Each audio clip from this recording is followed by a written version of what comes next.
Hello and welcome back to my craft room. Well, I have just had the most amazing week and it didn't cost me anything but time.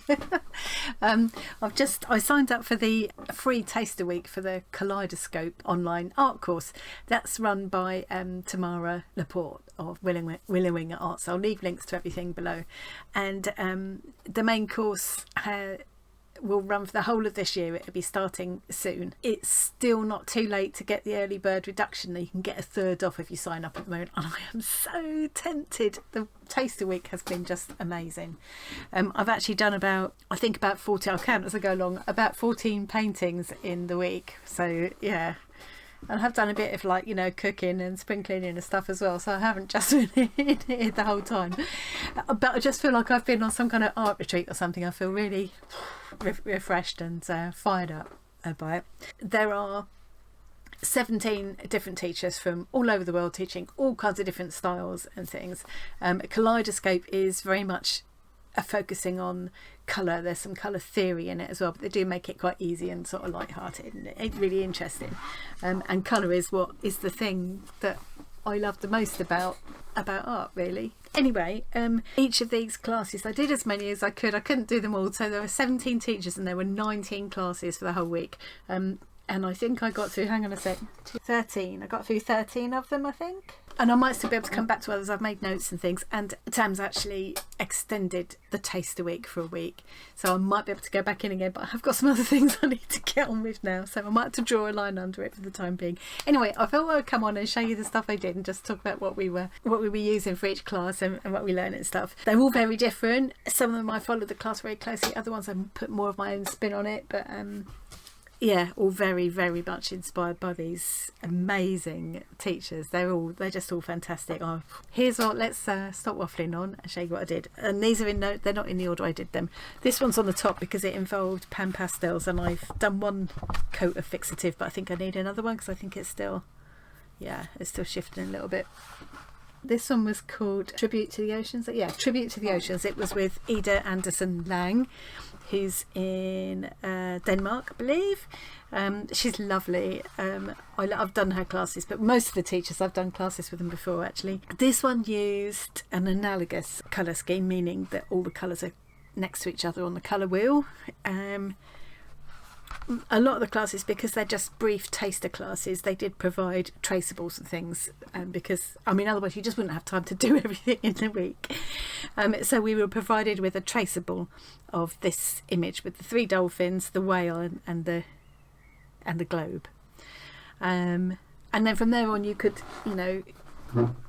it was up to you what colours you used and what have you. So we started with watercolour pencils and then activated those. Then we went in, then we did some coloured pencil work. Then we went in with pan pastels, and that's sort of intensified everything. And then some more coloured pencils on top of that, which I didn't even realise you could do. And then we did some splattering of stars as well. With I think I used a white gouache for that.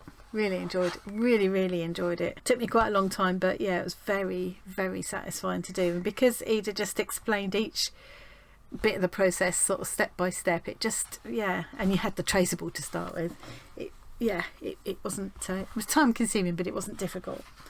So that's that one. I need to put that to one side so I don't smudge it. Put that one down there. This is called Wallflower. This was with Tony Burt. I think she's in Australia.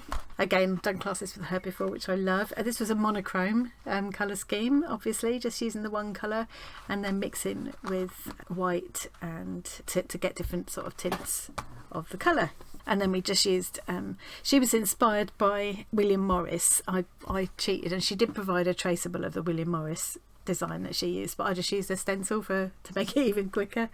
This isn't really William Morris style, but one of the things that appealed to her was the contrast between where a fabric doll wallpaper design that he'd done had been partially hand coloured with inks, but part of it had been left still as kind of as a line drawing, and that's what that sort of look inspired her, and I really liked that look as well. And then I just free-handed the face, obviously. I can't remember what Tony used now, but it's like a sketching pencil, but it's water soluble. It's a Derwent one, so I could just like activate it a little bit to make a little bit of shading, but more or less keep it black and white. So that was that one. wallflower.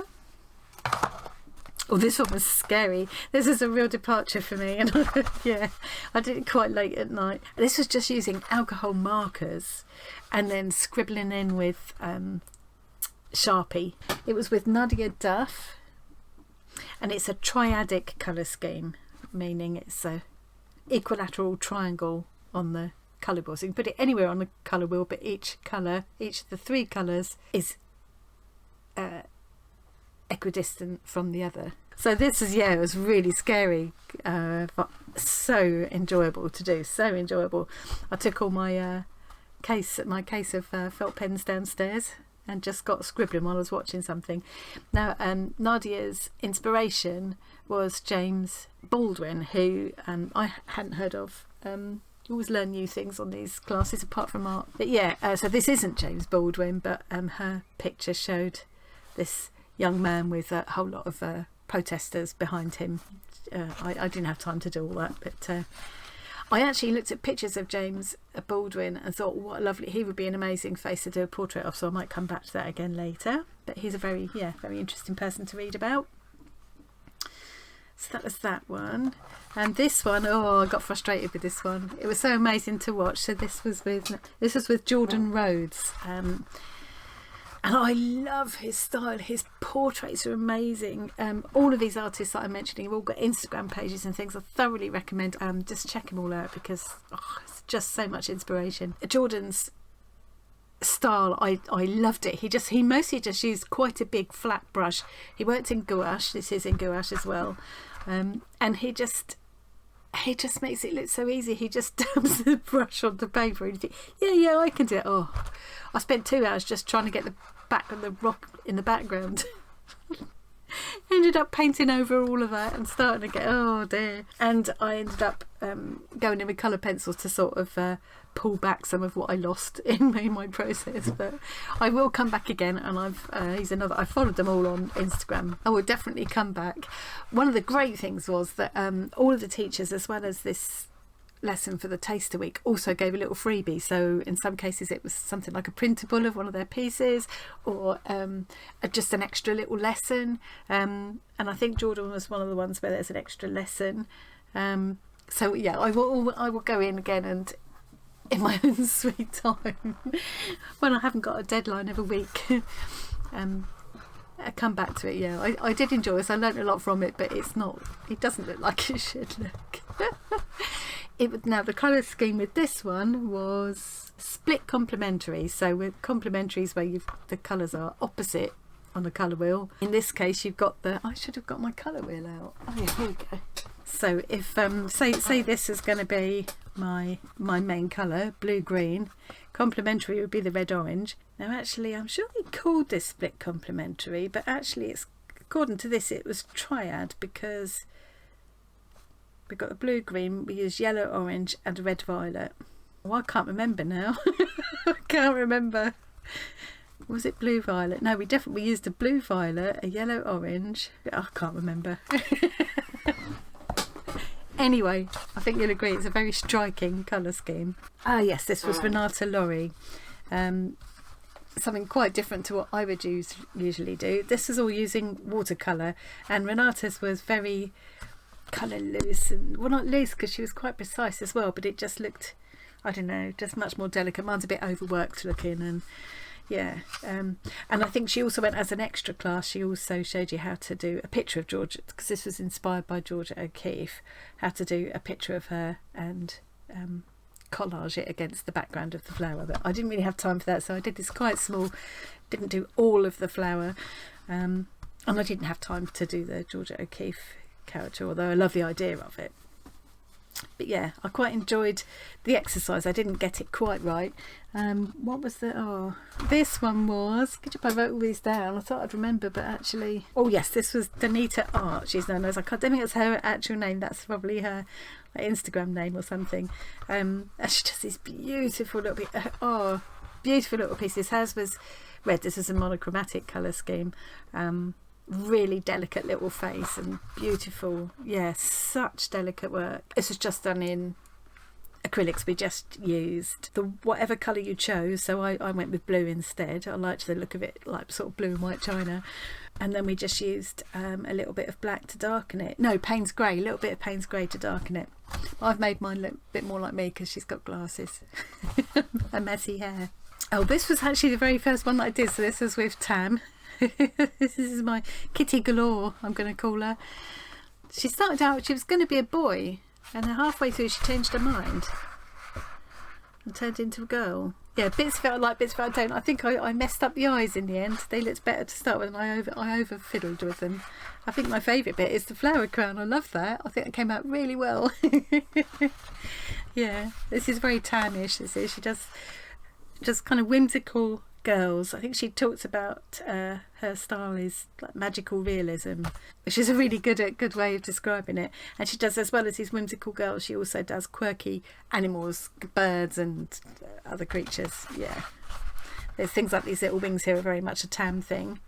So this was a complementary colour scheme where you've got mainly this kind of magenta pink, and then the green is the complementary colour opposite on the colour wheel.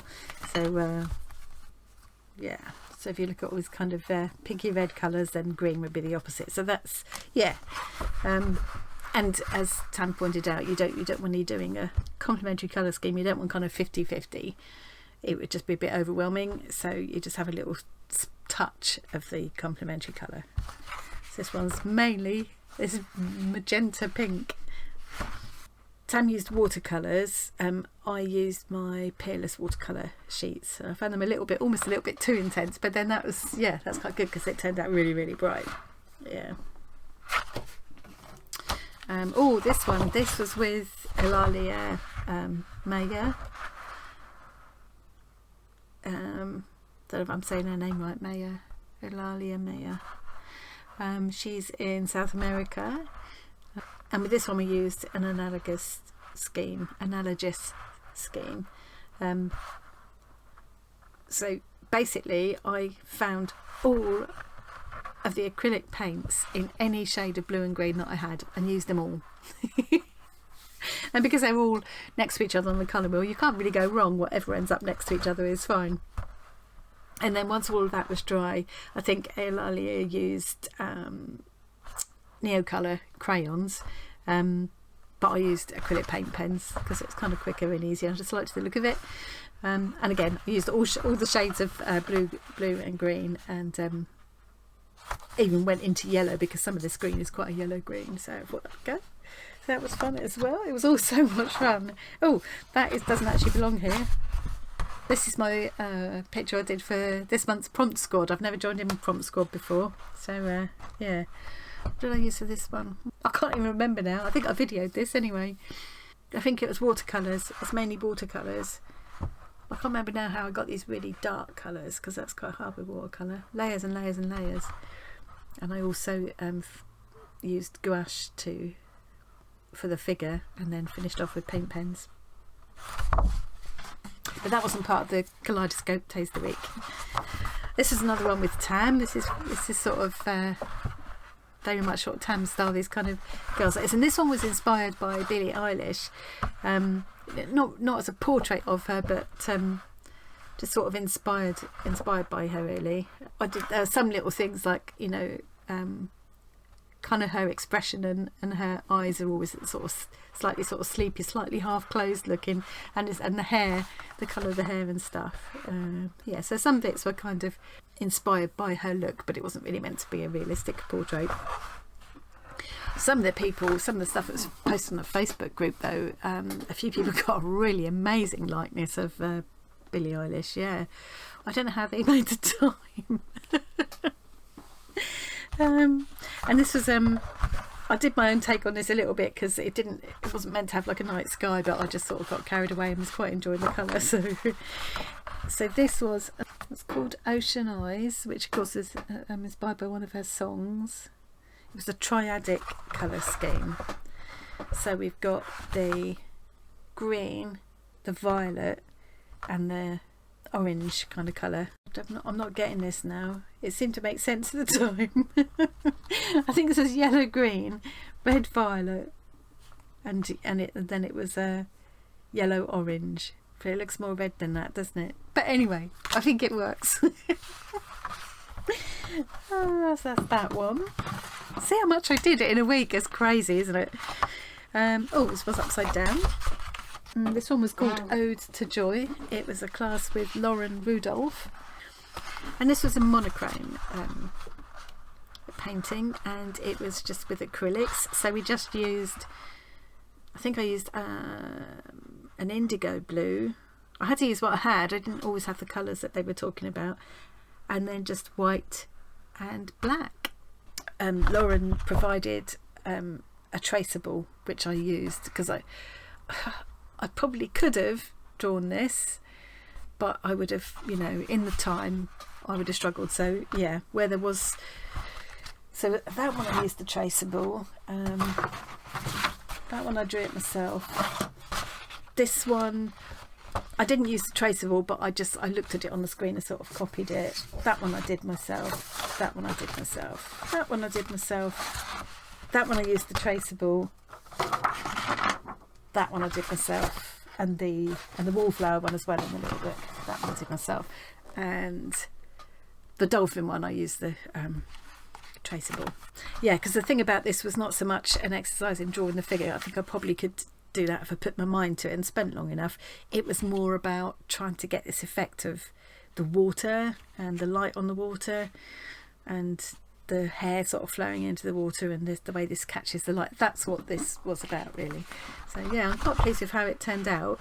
But it's funny because sometimes when you follow these classes, it's brilliant, you learn a lot from it, it's a really useful exercise, but at the end you look at it and you think, but it's not really mine. And yeah, I need to come back to it and have another go at a similar thing, starting from scratch myself, to make it feel like it's really mine. But it's such a useful, it's so satisfying, yeah, to think, wow, this is the first time I'd kind of really tried blending acrylics like that in just the one colour to get the way the light catches on the face there. And she was also talking about the difference between how the flesh looks and the water. Like that looks quite smooth and blended, and the water's more sort of rough. And we started with a huge brush, which you can still see the brush marks, which I quite like. Yeah. This was actually the last one I did, and I was kind of running out of steam here. This was called The Mighty Bison. It was Stephanie Gervais. Is it Gervais or Gervais? Gervais, I think. Split analogous scheme, colour scheme. She lives in the States, so we'll be using a red, a blue and a purple. So they're kind of next to each other on the colour wheel, but there's a bit of a gap. And started off with acrylic paints, and then finished with, I did use some coloured pencils as well, I think, and finished with paint markers.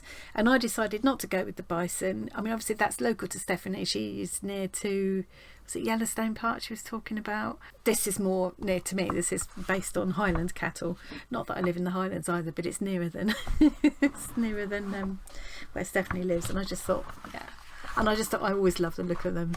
There's a lot of art, a lot of paintings of Highland cattle, and I'm not surprised. I want to come back to this when I've got more time, because I just loved the idea of it. And it was really, it really went through some ugly phases. You started with the most unlikely colours. I love the way that she uses unexpected colours in her when she paints her animals and things. So yeah, it went through a bit of a scary phase, bit of an ugly phase, definitely. Sort of came out the other side, but I'm not happy with, I think I'm happy with this bit, or I'm not happy with this bit so much. So I will come back and have another bash at this sometime. At least I feel like I made that one my own, because I started with the drawing myself, did the background and things, and yeah. This one was the last one I did with tan. This is based on that Klimt painting that we probably all know very well, or a section of it. It's actually 3 ages of woman, the crone, the mother and the maiden. That we just did this part, and Tam did it as an ode. She called it Ode to Parenthood. But some people did amazing things, like they did their cat or their dog, or they had their extra children in around. People did some amazing things with it. I think this little guy looks like, if you've seen Umbrella Academy, The quirky oddball gay guy in that. He looks like he would have looked as a baby, I'm sure. My favourite character he was in Umbrella Academy and Misfits. He was played a very similar character in that. If you know those programmes, you might see what I mean. But I enjoyed this, and I really enjoyed it. I always love sort of recreating the look of textiles and things, and I like the way it's made a kind of nest of the hair and the fabrics. It looks very cosy. So yeah, so that was it. So we got 1, 2, 3, 4, 5, 6, 7, 8, 9, 10. Don't count that one.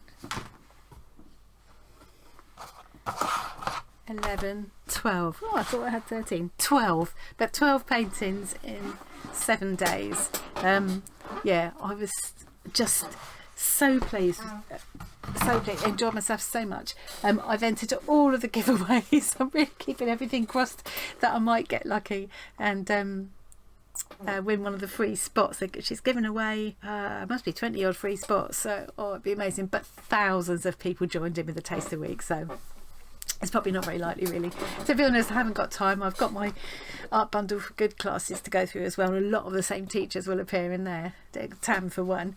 But yeah, I'm very tempted. While we've still got 30% off, it's just going to be an amazing course. And because it's based so much around colour and stuff, it just really, really appeals to me. I'll have a think. I've got a few more days to make my mind up. I will put links to everything in the description box if you're interested in checking out any of those teachers or having a look at the Kaleidoscope course. I can, if you are looking for an online course to do, I can't recommend it highly enough. I just know you won't be disappointed. Nothing that Tam has ever put together has been disappointing. Anyway, enough waffling on about that. I've got other projects in the pipeline to crack on with now, and watch this space. I will see you again really soon.